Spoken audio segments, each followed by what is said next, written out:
एक बार की बात है, राजू और पिंकी गर्मी की छुट्टियों में अपने दादा दादी के गांव घूमने गए। गांव में रहते हुए वे रोज नई नई जगहों पर घूमते और खूब मस्ती करते। एक दिन वे खेतों के पास खेलते खेलते एक पुराने कुएं के पास पहुंच गए। कुआं बहुत ही पुराना था और उसके चारों ओर बेलें लिपटी हुई थीं। पिंकी ने मजाक में कहा, अगर ये कुआं जादुई होता तो कितना मजा आता। राजू ने हंसते हुए कुएं में एक पत्थर फेंका, लेकिन जैसे ही पत्थर पानी में गिरा, कुएं के अंदर से रंग बिरंगी रोशनी निकलने लगी।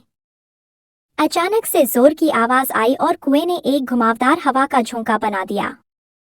पलक झपकते ही राजू और पिंकी उस हवा में खींचे चले गए और जादुई दुनिया में पहुंच गए।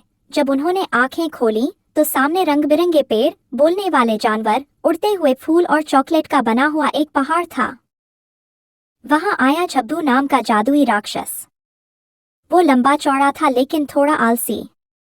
उसने कहा, जो भी मेरी दुनिया में आता है उसे 3 चुनौतियों को पूरा करना होगा, तभी वो वापस जा सकता है। झब्बू ने एक नदी दिखाई जिसमें पत्थर हवा में तैर रहे थे।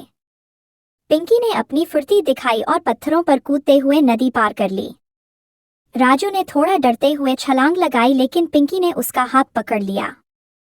वहां हंसते हुए पेड़ों का झुंड था। उन्होंने सवाल पूछा, क्या ज्यादा भारी होता है, 1 किलो रुई या 1 किलो लोहा?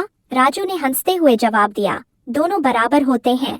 पेड़ हंसने लगे और उन्हें अगला रास्ता मिल गया। आखिरी में झब्बू ने एक ताला दिखाया और कहा, इस ताले को बिना चाबी के खोलो। पिंकी ने गौर से ताले को देखा और बोली, क्यों न इसे उल्टा करके देखें।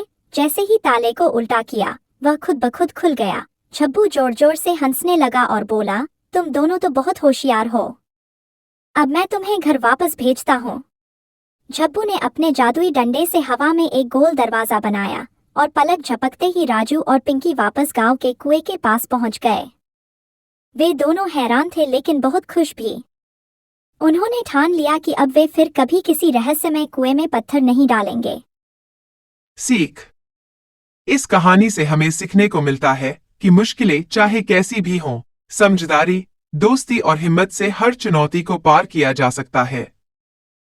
आप हमारे चैनल पर नए हैं तो वीडियो को लाइक करें, शेयर करें, चैनल को सब्सक्राइब करें और बेल आइकन को भी दबाएं।